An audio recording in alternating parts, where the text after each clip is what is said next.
तमाम क्रांतिकारी भाइयों, मंच पर बैठे हुए तमाम अतिथिगण, आज का दिन इमामगंज में जगदेव बाबू के नाम है। जगदेव बाबू की लड़ाई सिर्फ एक थी, वह लड़ाई थी पाखंडवाद के खिलाफ। जगदेव बाबू राजनीति से पाखंड को मिटाना चाहते थे।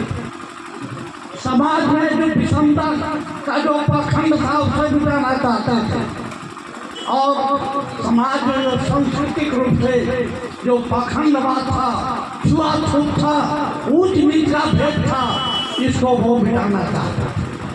साथ ही साथ आर्थिक क्रांति के लिए वो कटिबद्ध थे, और उनका कहना था कि अगर खाना है तो कमाना होगा। जज बैरिस्टर हो या वकील, अगला साल के भादों में गोरा हाथ खा दो। यहाँ समझने की बात है कि पाखंडियों ने कहा कि गोरी गोरी कलाई खा दो। ये जगदेव बाबू का नारा है। क्या था? अगला साल के भादों में गोरा हाथ खा दो। क्या गोरा हाथ के लिए है, किसी नारी के लिए नहीं है। लेकिन हमारे लोग भी उन्हीं पाखंडियों के नारे को ढक गया, और आज हम जो नारा में विकृति पैदा किया, उसे नारियों के लिए लड़ने वाले जगदेव प्रसाद के विचार में विकृति का बहुत। तो वो चाहते थे सामाजिक क्रांति, चाहते थे सांस्कृतिक क्रांति, चाहते थे राजनीतिक क्रांति, और चाहते थे आर्थिक क्रांति। यही उनका विचारधारा था, और इस विचारधारा को पाने के लिए उन्होंने सत्य क्रांति का बिगुल फूंका था। सत्य क्रांति का मतलब क्या था?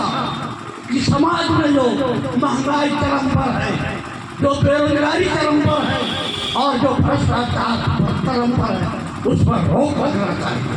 और उनका कहता था या जो अन्नदाता किसान और मजदूर है, उसको फ्री बिजली मिले, फ्री शिक्षा मिले, और फ्री उसको इलाज मिले। ये 6 क्रांतियों अगर हो जाती तो आज क्या देश आपको अमेरिका और रूस के सलाम संपन्न हो। और इसके साथ उन्होंने कहा था कि बिहार में अगर समृद्धि लाना है, उत्तर बिहार के बाढ़ को और दक्षिण के लिए बाढ़ नियंत्रण, और वह नहर गंगा नदी से और होरहर नदी में। लेकिन उसने तो कह दिया कि यह संभव नहीं है। लेकिन आज से 4-5 साल पहले गंगा नदी का पानी फाल्गु नदी में आया, लेकिन किसान मजदूरों को सोच रहा है वह पानी सिंचाई के लिए नहीं आया, वह पानी तर्पण के लिए आया, उसके लिए आया तो घर से बाहर निकलता है। ये हमारे साथ खुले हम चिटिंग है। तो इस बात को ही हम छोड़ते हैं। जगदेव बाबू के बातों की चर्चा 51 वर्षों से हम लोग शहादत बनाते चले आ रहे हैं। 103 वर्षों का जयंती बनाए हुए थे। इनकी जीवी पर प्रकाश को बहुत हो।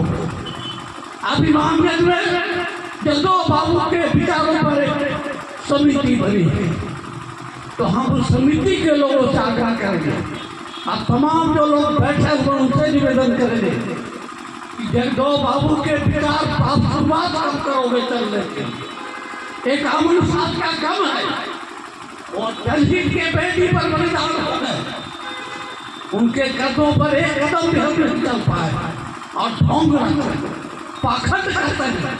इसी बात का तो विरोध कर दो बाबू, वही काम कर रहे।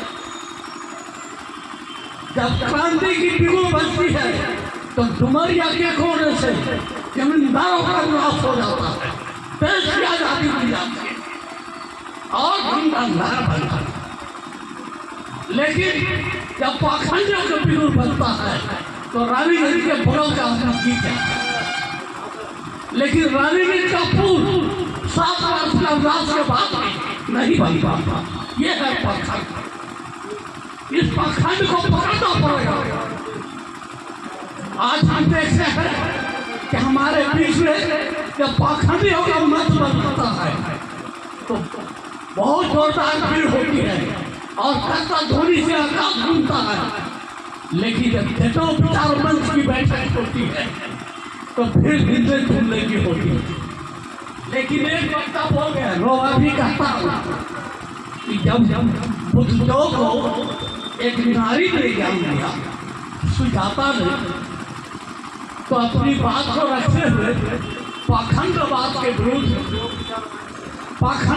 विरुद्ध गौतम बुद्ध जब शिक्षा देने लगे ज्ञान, तो कोई ज्ञान देने को तैयार नहीं। बड़ा मुश्किल से 5 आदमी तैयार हो, लेकिन उन 5 आदमी पाखंडी था। बुद्ध का ज्ञान लिया, पाखंडवाद के विरुद्ध विचार हुआ, तो वही 5 आदमी का जो उनका शिष्य बने आज दुनिया के 53 देशों में बुद्ध विचार की स्थापना हो चुकी है। तो ऐसे में विचार मंच